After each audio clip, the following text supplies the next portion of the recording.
Today, we've got some former guests back on the show to talk PPC strategy and more. Now, both have inspired others on previous episodes with their story of how they became Amazon sellers. One was a military veteran turned six-figure seller, and the other, an immigrant to the United States who recently has had her clothing line featured along the likes of Louis Vuitton. How cool is that? Pretty cool, I think.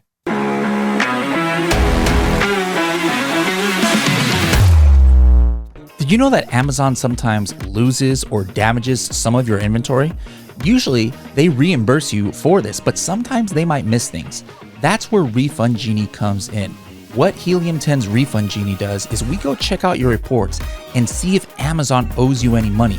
And then we give you the reports that you need to submit to Amazon so that you can get your money back. If you haven't run this, you could have hundreds, if not thousands of dollars that Amazon might owe you, especially if you've never used this before and you sell a lot on Amazon. So to find out more information, go to h10.me/refund genie. Hello, everybody, and welcome to another episode of the Serious Sellers Podcast by Helium 10. I'm your host, Bradley Sutton, and this is the show that's a completely BS-free, unscripted, and unrehearsed, organic conversation about serious strategies for serious sellers of any level in the e-commerce world.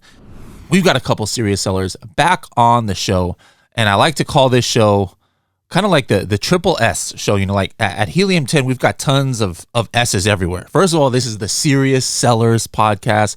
We've got the Serious Sellers Club. We had Sell and Scale Summit. To go along with that, we've got Shan Shan and Charon, triple S. I almost started wearing my triple S sneakers today. I got my S hat. I got the S logo here on my jacket. This is actually the logo of the DJ Slushy who makes our opening for the podcast, that little song that you guys hear. So we're just all about the S today. How's it going, my triple S crew? Yeah, it's great. What's going on with you, Bradley? Hey, Bradley. I'm doing just great. Awesome. Now, you're still in Texas. I see you there on the famous sofa there. Shan Shan, didn't you move recently? You're not in California anymore, are you? No, I left San Francisco and now I'm in Miami/New York. I think everybody from California is moving to Florida, and I don't know about New York. I don't hear much people moving to New York, but Florida for sure. Texas, a lot of people are moving to. Whereabouts in New York? I used to live in New York back in the day. Oh, so there's a thing called a snowbird where you live in New York in the summer and Miami in the winter. So I don't have a place, but I have a sublet at the Upper East Side. So yeah, just I'm actually hosting an e-commerce dinner tonight at Soho House. So trying to penetrate this e-commerce world in New York, which is quite robust. All right, now we're not going to go too much into everybody's backstories. This is actually between them.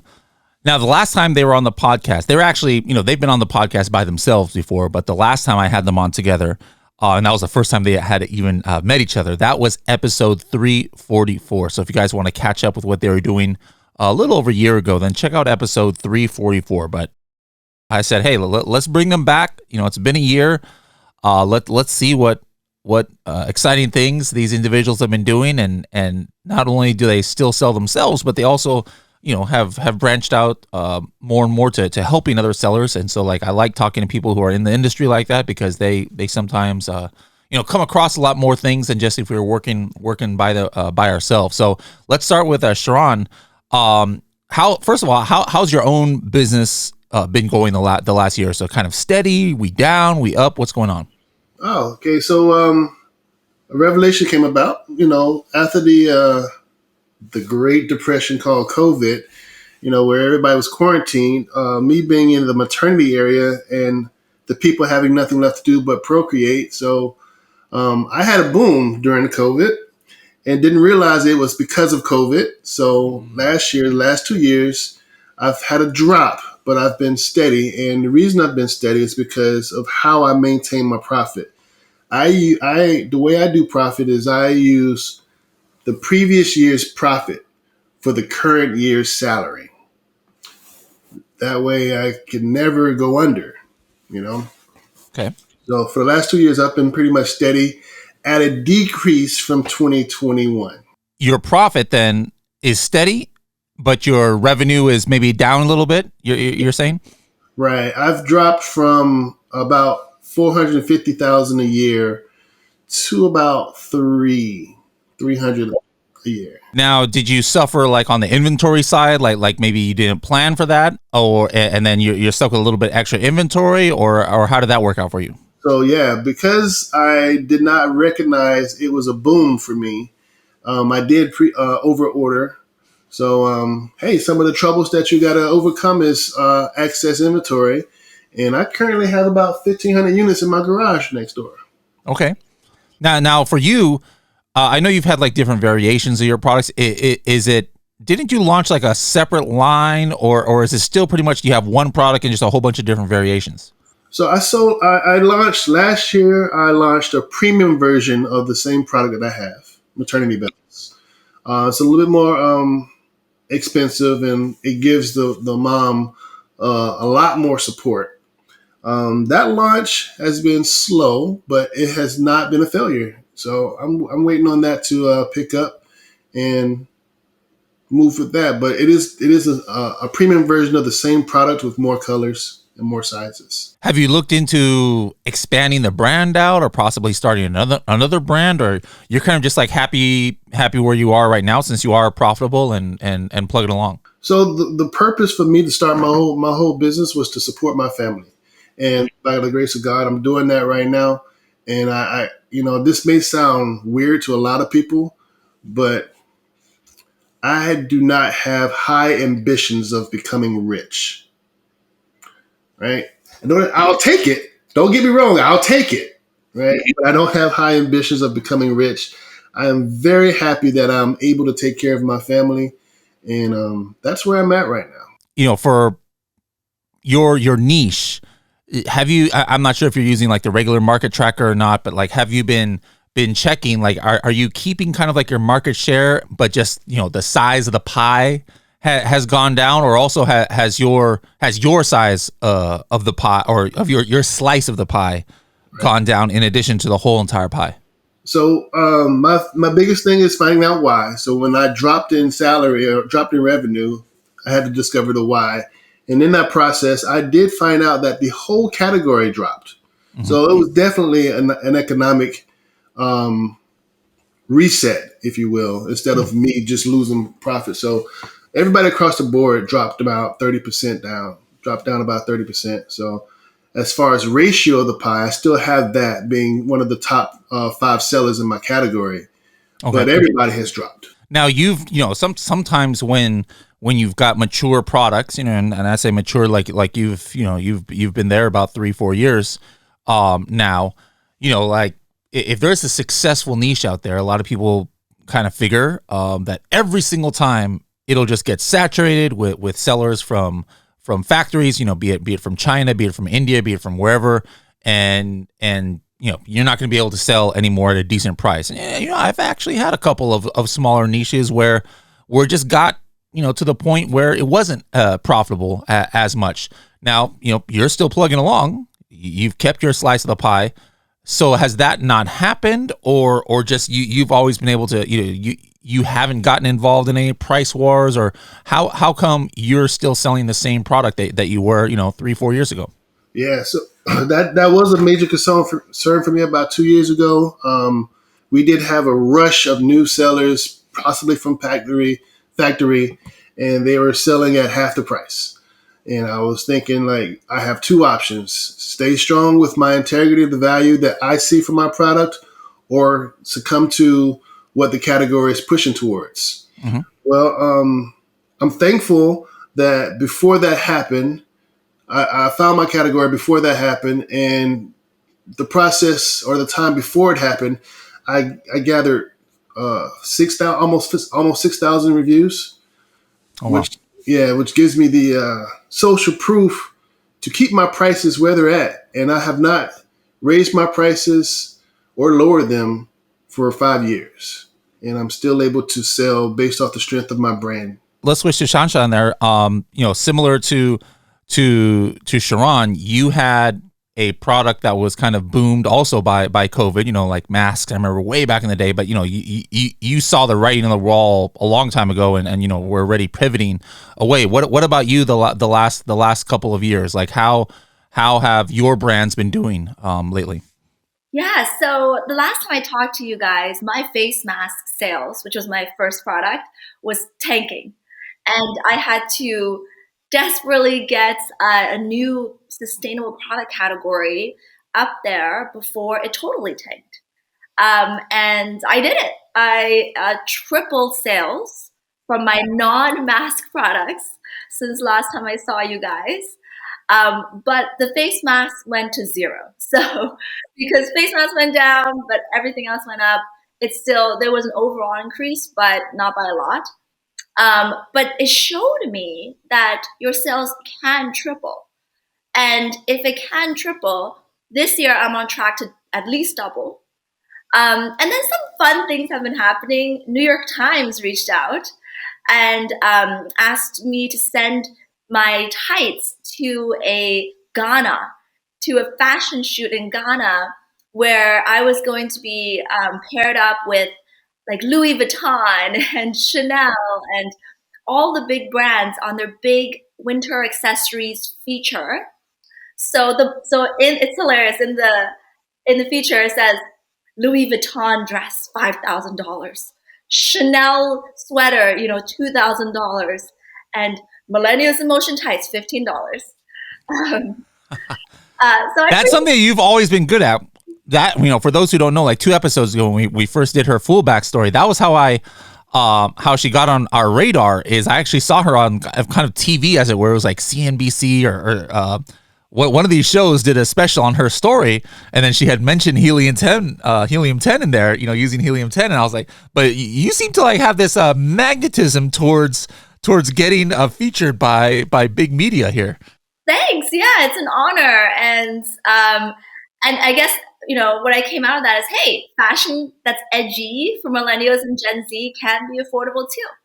So that was fun, and now I live in Miami and New York and trying to build a community with other e-commerce founders in the area as well. Last time you were giving us some cool strategies about how you kind of like do your product validation on Etsy. Are you still doing that? Where you try and launch first on Etsy and then hit some certain numbers before you go to Amazon, or are you just doing both simultaneous, or what's your your marketplace strategy these days? Yeah, so I've realized there's 2 types of sellers in this world. And I'm going to really simplify it. Their sellers are very conservative and they just expand within their existing successful niche. Just like little variation changes here and there. And it'll succeed, it'll make more money, but it's not going to make that much more money. Then there's sellers that go really hard on one product. They launch one product and put a ton of ad spend and a ton of capital in it. And just like fingers crossed it succeeds. And sometimes it does and it catapults. But that requires high capital, it's high risk. So I couldn't figure out which one I wanted to do. So instead I decided to do both. And I launched simultaneously more women's clothing, which is arguably one of the toughest categories. And then I also decided very recently to launch in non-clothing categories as well. And we'll see how that goes. It hasn't launched yet, but next time I come back, Bradley, I would love to tell you how that went. I know both of you guys have a lot of strategy or a lot of opinions and things behind this next topic, but I wanted to talk a little PPC. So let's start with Charon. Now, you mentioned something in our group chat. Kind of like, I guess, one of your own terms, but it's something that could apply. But you said PPC Math, so that's not exactly a common term, that's common in the Amazon industry, but I kind of like the sound of it because it's like, all right, good. Well, we're going to talk about something a little bit unique here. So what do you define as PPC Math, Charon, and how does that help you? All right. So, yes, that is something that I coined, and it's once you know what it is, it's that aha moment. Right, because when I'm in the Helium 10 Facebook groups chatting, and I see people that say, my budget has gone in the first 3 hours of the day, and I got this, that, and the other. They don't understand why, and they think, and the first thing they say is competitors are clicking my ads, and that is not always true. I'm not saying it's completely false, but it's not always true. And then I say, well, here again, why does that happen? And when I coined PPC Math, I tend to teach my students that you have to be mindful of how much budget you spend, how much the average click is per keyword or product target that you're targeting, and what is the strength of the search volume for that keyword that you're looking at or category that you're searching in. And when you put all that together, you can find out exactly what's going to happen. So here's some quick math. I think I can do it in my head. Let's say you have a category or a campaign that has one keyword in it that has 30,000 searches a month. Okay? And stay with me on the math here. Check me on the math. So if I divide that 30,000 by 30 days, that's 1,000 searches per month. Per day. Right. Excuse me. Right? The average shopper is going to shop, and this is a number that I made up, around 14, 15 hours a day, somewhere between 7 a.m. and 9 p.m. You got on the average, right? So if you divide that 1,000 searches per day by 15 hours, you get, I don't know, let's do some outrageous math and say you get 100 clicks per hour. Okay. So if you got 100 clicks per hour and you're targeting that keyword that produces 100 clicks per hour, and that keyword is, according to Amazon, expensive at $2 a click. That's not expensive, but you get what I'm saying, right? Yeah. So to gather all those clicks at the top spot, you would need at least $200 per hour, right? And our budgets are like, for some campaigns, $30 a day, $40 a day. And if you get in the top spots and there's 100 people per hour clicking that, if you do the math and the frenzy of it all, you're going to get clicked out. And that's just one keyword that you may have in that 15 keyword campaign. Mm-hmm.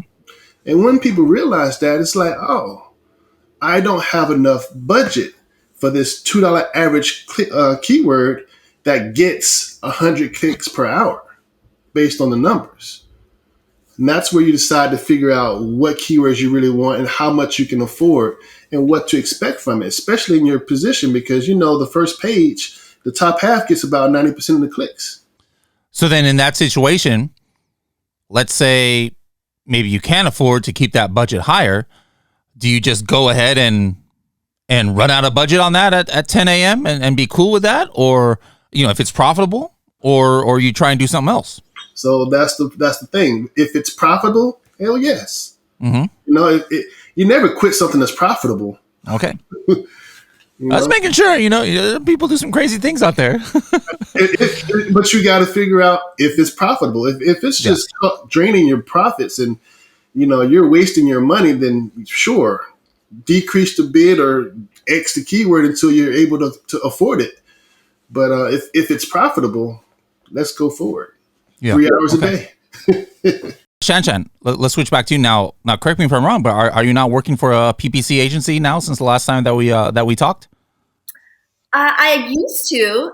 So I spent a year working with Trivium, and I talked to over 100 Amazon sellers every day about their business.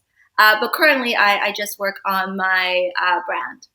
So then, I would imagine though, in the year, when you're not just focused on your own brand, you like you said, you're talking to so many people that your eyes were kind of maybe open to a whole bunch of other things that are going on in the PPC world. So what about you for the last year, either your own brand or from all these conversations you were having? What kind of new insights did you get into PPC or unique strategies that you've got? Yeah, so I hear a lot about people not able to scale. They have their PPC is basically just going like this. And one strategy to scale is to divide your PPC into 2 cycles. So in cycle 1, you focus on impressions. That's where you train Amazon to bring you as much relevant traffic as possible. And a lot of the sellers I talk to would basically have Amazon throttle them by having really low budgets, like $10 per campaign per day. But you shouldn't do that. Instead, you should have $100 per campaign per day. Not because you're actually going to spend $100. You will manually manage to ad spend yourself or somebody else will. But if you put 100, Amazon won't throttle you. They won't make a judgment and say, oh, this is a small seller, so we're only going to give her a tiny piece of the pie. So one, teach Amazon not to throttle you and get as much impressions as possible. Then cycle 2, you focus on profit. That's when you cut down on ad spend, remove all the wasted spend, and try to get your ACoS as low as possible. And when you do that, the benefit is 1, you only have one goal, so it's easier to measure. And 2, if you do it successfully, what will happen is it'll go like this. Cycle 1, cycle 2, cycle 1, cycle 2. And it go up in an upward trend because it's not confusing for Amazon. If you try to do profit and impressions at the same time, you're adding as you're cutting. It's confusing for Amazon, as opposed to really just helping them help you scale up.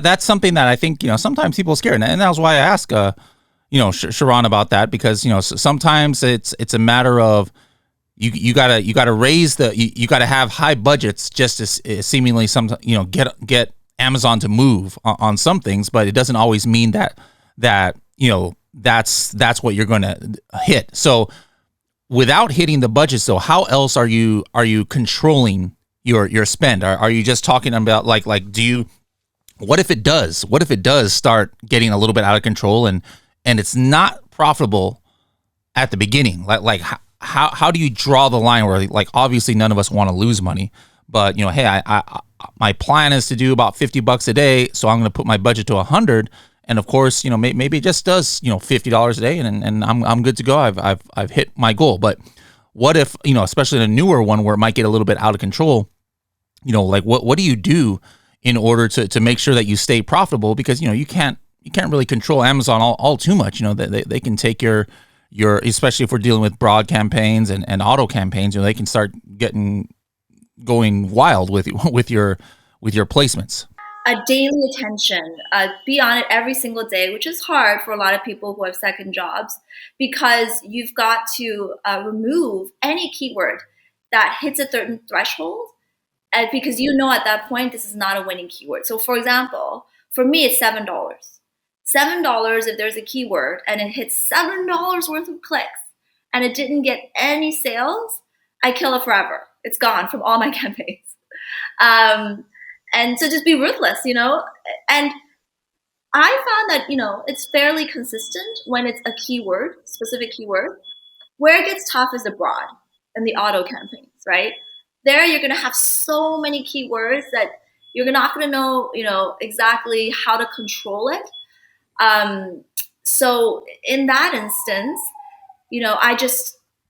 it's kind of similar. I just ruthlessly cut broad keywords after certain thresholds if it doesn't get enough sales.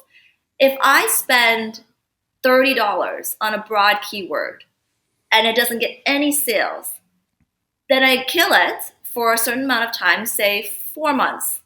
And then maybe I'll bring it back if in the past it seemed to be a success, because it might be a seasonal thing.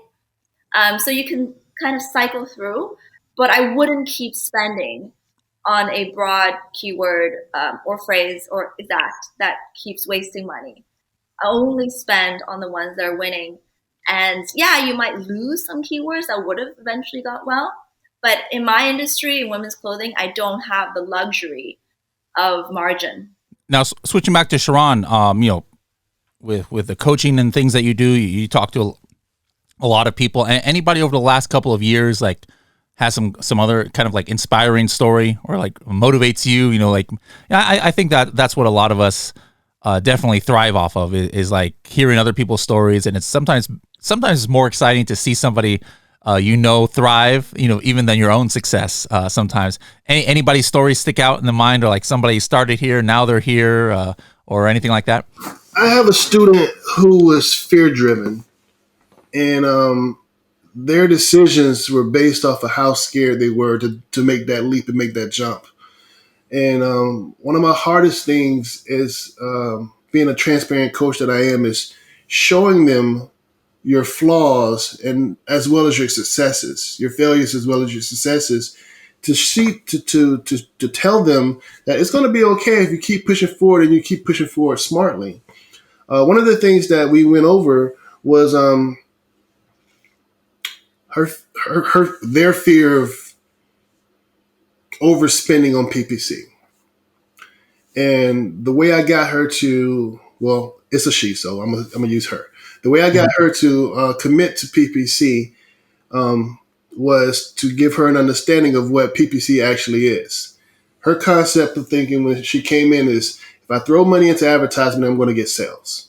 Right? And I had to break it down to her, and I said that's not entirely true.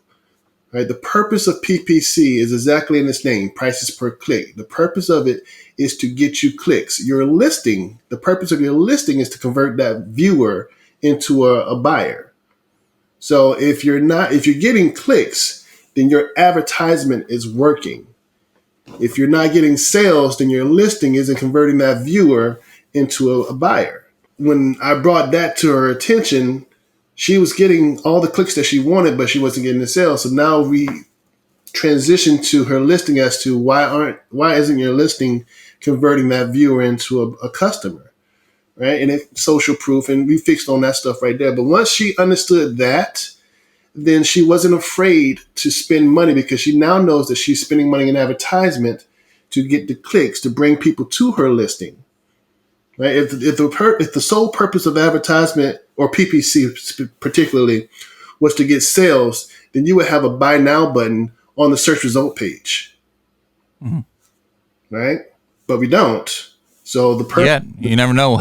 Yeah. Amazon's been testing so much stuff. You never know what that search results page. Oh my goodness, there seems like there's something new on there every day. But they might have just heard you and come up with a new idea there. Okay, but no, I'll follow you. I'll follow you here. And the faster we can get a viewer to buy, I'm all for it. Right. But once she realized that, then she realized that her money for advertisement had a bigger purpose. Mm-hmm. And now she can focus her attention on fixing her listing. And sure enough, 2 months later, she was getting more sales. What about just general strategies for yourself, for your students? What are some new, unique things that maybe you haven't talked about in this podcast? About, it could be about PPC, since we've been talking about PPC. It could be about launch. Could be about your image strategy.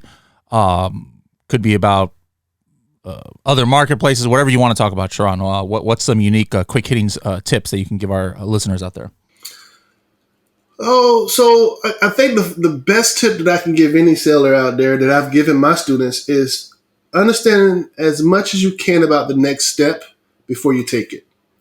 That being said, when you apply that concept to product research, I like to use Helium 10's X-ray tool to get as much information about the category as a whole before deciding to sell in that category. And there's a lot of different data that you can pull from Helium 10, particularly the X-ray tool, that will give you an understanding of how much money that category brings in, and how much your slice of the pie is going to potentially become. I work off the law of averages as a foundation or baseline for what you could do in there, because I believe everybody's at least average, right? You can be at least average. And if you can accept the numbers at average, then you can hit that as your standard and then excel beyond that. So my tip to all the listeners out there, and always my students, is learn as much as you can about the next step before you take it, especially if the next step requires you to spend a large sum of money. Shan Shan, what about you? Similar question as far as the first one I just asked Charon is in dealing with talking to so many sellers as you have over the last year, any inspiring stories stick out in your mind? I recently joined a forum called E-commerce Fuel.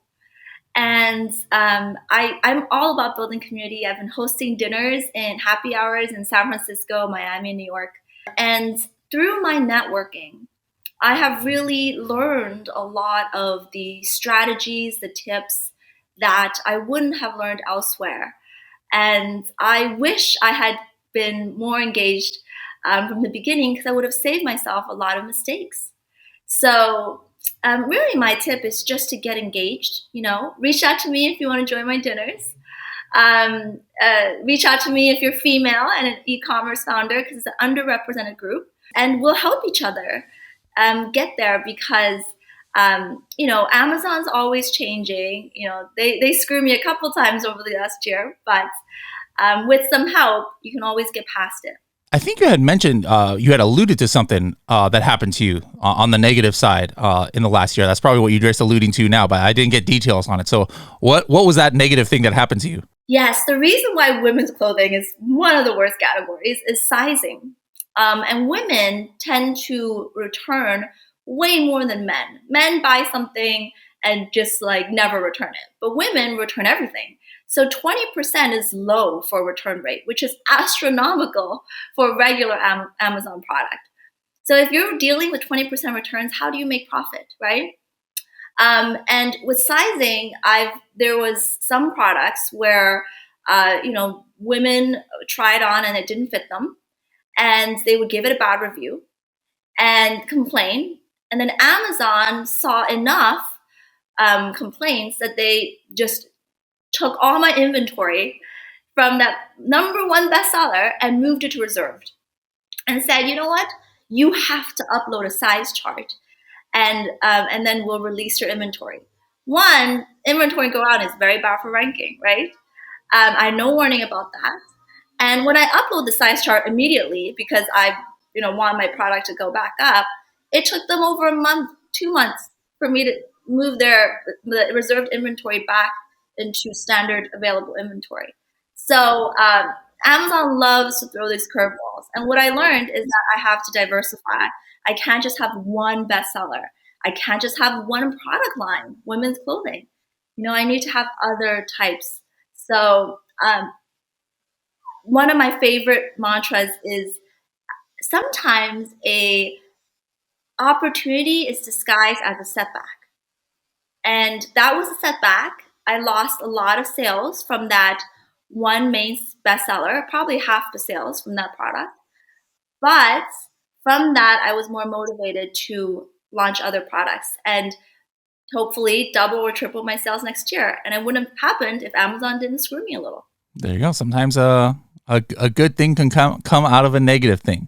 Now, I was just looking at your storefront right now. I see that your pattern tights is selling I don't know, looks like 10, 20, 30 units a day sometimes even now. How come those took off? Is this the one that Amazon had shut down, or why do you think that this product is doing better than your other product lines?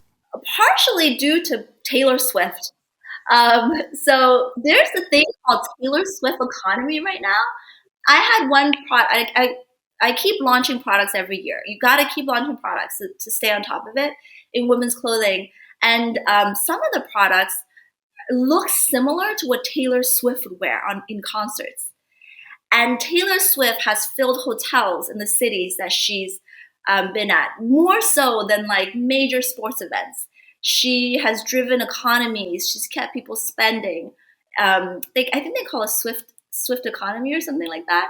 And yeah, some of my products sales just went up suddenly because, hey, Taylor Swift is promoting it and all the girls want it. So I didn't even know about that. And that kind of made me realize, you know what, I should really keep an eye on stuff like that. Is there a huge celebrity that's wearing a certain look? Is there a big cultural event happening where everybody wants this type of design? Because if I had known, I would have doubled down on those products. But still, yeah. I got to ride the wave. All right. Now, Charon, if people want to reach out to you, find you on the interwebs, how can they do that? amzpowercircle.com. All one word, amzpowercircle.com. And Shan Shan, how can people reach out to you on the interwebs? You can add me on LinkedIn, Shan Shan Fu, or you can email me at hello@millennialshops.com. Millennial Shops with an S at the end. And reach out to me if you want to get some PPC help, if you want to join e-commerce field and you want 6 months free and you're female, or if you just want to connect and come to my dinners. Awesome. Well, It's been great reaching out, to you guys. I hope to be able to see you in person, soon again. I think last time I saw you, Charon, was probably at Sell and Scale last year. And Shan Shan, were you at Sell and Scale, or when's the last time I saw you? I think Might have been at a previous Prosper show. at Prosper, you were dancing to Mark McGrath. Yes, that was a Prosper show, I believe. Okay, so hope to reach out to you guys. I'll be going to New York later on this year, maybe Florida. So I'll see you over there. And Charon, I know it's tough to get you on an airplane sometimes, but hopefully I'll be able to see you soon as well.